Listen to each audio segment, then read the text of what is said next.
Olá amigos do Logos Apologética, tudo bem? Nesse YouTube eu gostaria de falar um pouco aqui sobre a crença em Deus. É irracional? No caso aqui, vendo um debate ali só de superfície, um debate recente entre um amigo meu teísta, né, no caso Torino, e aquele ateísta dono, né, um dos administradores daquela página Detonando a Bíblia Forever, o tal do Antônio Miranda, eu não pude deixar de ficar extremamente decepcionado. Não com o Torino, obviamente, porque ele já começou muito bem os argumentos, já começou de uma forma extremamente consistente e com dados.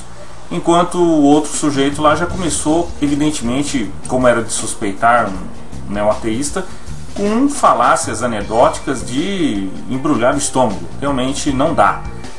É bom um debate de nível entre um teísta e um ateu, né? Eu costumo sempre diferenciar entre ateu e ateísta. Um ateu é uma pessoa que vem para debater, uma pessoa que vem com argumentos, uma pessoa extremamente racional, uma pessoa educada, civilizada, com civilidade vem para debater. Um ateísta é o sinônimo de neo-ateu, uma pessoa militante que odeia religião e usa aquelas mesmas falácias que todos nós conhecemos, falácia anedótica, ad hominem, né, non sequitur, né, petitio principii e outras coisas por aí vai.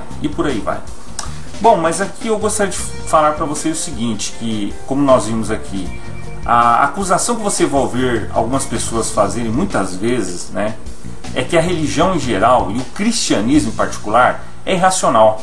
É ridículo acreditar em Deus, eles dizem. Não há nenhuma evidência de que ele existe mesmo. Richard Dawkins, em seu livro best-seller Deus, o Delírio, faz essa mesma acusação, dizendo que a fé em Deus é como a crença em Papai Noel. Mas, claro, há um grande problema em comparar a fé em Deus à crença em Papai Noel. Primeiro, eu não vejo ninguém que passou a acreditar em Papai Noel na idade adulta. No entanto, conheço muitos dos cristãos, e muitas vezes antigos ateus, que descobriram Deus como adultos. Isso por si só nos diz que o Papai Noel e Deus são completamente diferentes, né? Aí eu pergunto o seguinte, se não, eu pergunto aqui, por que Richard Dawkins não escreve um livro chamado Papai Noel, um Delírio? Além disso, milhares e milhares de grandes pensadores, atualmente e ao longo da história, acreditaram em Deus. Isso sugere que a crença em Deus de forma alguma é irracional, né? Esse AudioTube aqui é uma nota, uma introdução, né, somente. Então eu vou falar muito sobre a importância do teísmo, da Bíblia, da crença do cristianismo na história, na humanidade, na civilização ocidental, em vários e vários outros vídeos de AudioTubes. Isto é apenas uma nota. Mas é o seguinte, você vai poder... Mas o que dizer daquela outra reclamação que eles dizem? Por exemplo, você não pode provar que Deus existe. O que podemos dizer, amigos céticos que dizem isso? Bem, podemos começar dizendo que há muitos bons argumentos que, enquanto não provam necessariamente que Deus existe, certamente sugerem que sua existência é extremamente provável. Há argumentos filosóficos como o argumento cosmológico, que diz o seguinte: primeira premissa, tudo que começa a existir teve uma causa. Segunda premissa, o universo começou a existir. Terceira premissa, portanto, o universo teve uma causa. A maioria dos filósofos diria que esse é um argumento poderoso. Há também argumentos de projeto. O universo e as leis da natureza se parecem, como o físico destacou, de forma suspeita como um trabalho projetado.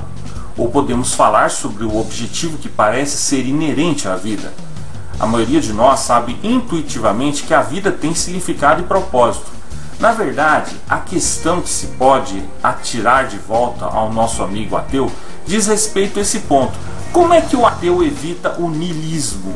Essa visão de que a vida não tem sentido, sem sentido e nada do que se faz realmente importa.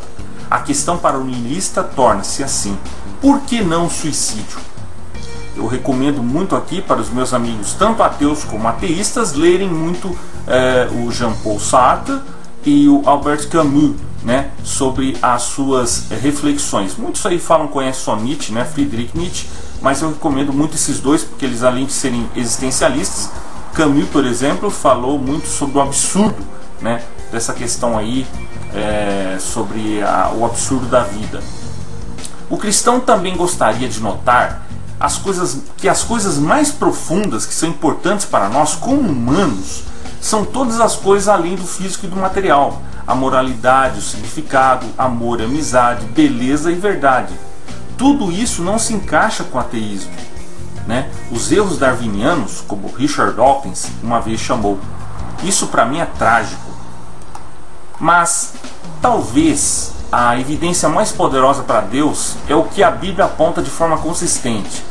A Bíblia não oferece um argumento para Deus, mas aponta para o seu envolvimento no mundo, especialmente na pessoa de Jesus Cristo. O Deus Criador se fez carne e entrou em nosso mundo para resgatar e salvá-lo. Isto não é um Deus distante, remoto, teórico, mas um Deus que está muito vivo. Se Deus existe, isso muda tudo. Como C.S. Lewis disse o seguinte: eu acredito no cristianismo da mesma forma como eu acredito que o sol nasceu. Não porque eu o vejo, mas porque, por ele, eu vejo todo o resto.